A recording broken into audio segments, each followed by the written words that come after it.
Hi, my name is Paul Friedman. I'm the founder of the Marriage Foundation. And I've been helping people for over 20 years with their marriages, which is ironic because I used to be a divorce mediator, but I just got tired of seeing people who should remain married, learn how to be married, get a divorce. This is so much more fulfilling. And this question that comes up, I love this question because it's not judgmental. How to help the husband stop using porn? It's compassionate. It's caring. It's coming from the right place. Oh, I wish more people would be like that. Because when you get married, you give a vow. You're sincere. It comes from your heart where you're saying, I'm going to love you forever till the end of our time. I'm going to be there for you. I will care for you in sickness, there you go, and in health. Porn is a form of sickness, you might say. It is a sickness in many ways that's like alcoholism or drug use. Now, it's not like those in that there's no physiological dependency, but it's like those in that porn use is an escape from the reality that the person has found themselves in.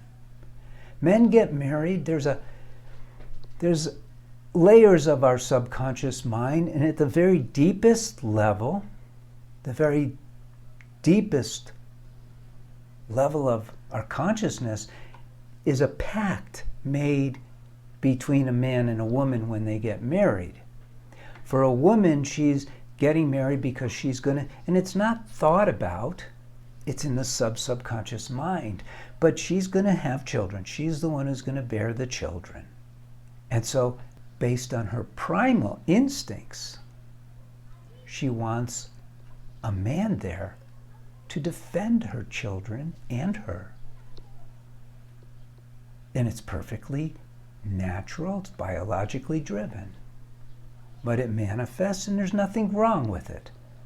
It actually presents a kind of cool level of responsibility and commitment in our modern times too.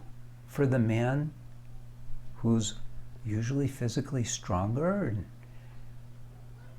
he should be there to defend his wife. Now, why does a man marry you?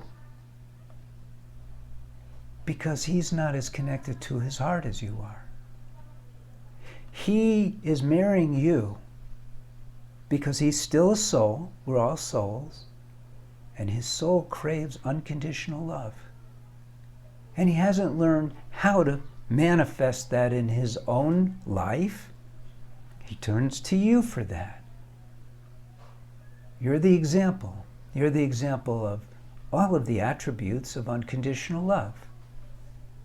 Compassion, emotional support, psychological support, determination, fearlessness. These are aspects of the heart, attributes of the heart. But what happens in most marriages is people become overfamiliar. They get used to each other. They start taking each other for granted. And we forget our vows. And we start only remembering, because of the drive to survive is within all of us, it starts telling you, hey, you're not getting what you need. And that's what's happening to your husband. Your husband is being told by his mind, which is being told by the drive to survive innate in all the cells of his body, that he's not getting what he needs. Now, it's not your fault that that is happening. Period. It's not your fault. It's his perceptions. He should be focused on taking care of your needs anyway. He shouldn't be thinking about his own. If he did, he would be feeling love. Because that's how we feel love.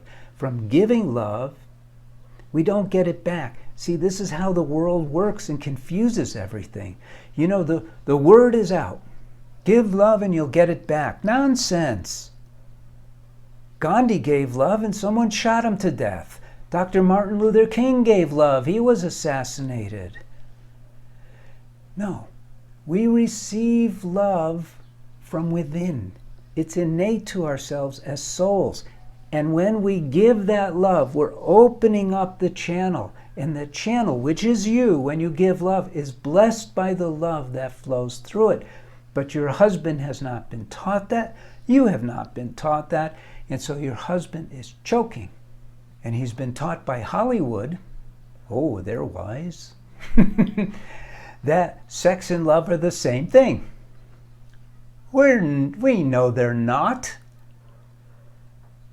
We use sex when we know what we're doing to connect our hearts. But in Hollywood, they teach recreational sex, which is a million miles away in the wrong direction from marital sex, which is filled with love and joy. So how do you help your husband? You introduce the essence of why you got married. You learn how. You make it your objective, your mission. That's loving in and of itself, to learn how to love without holding back, as you promised. You learn how to do it.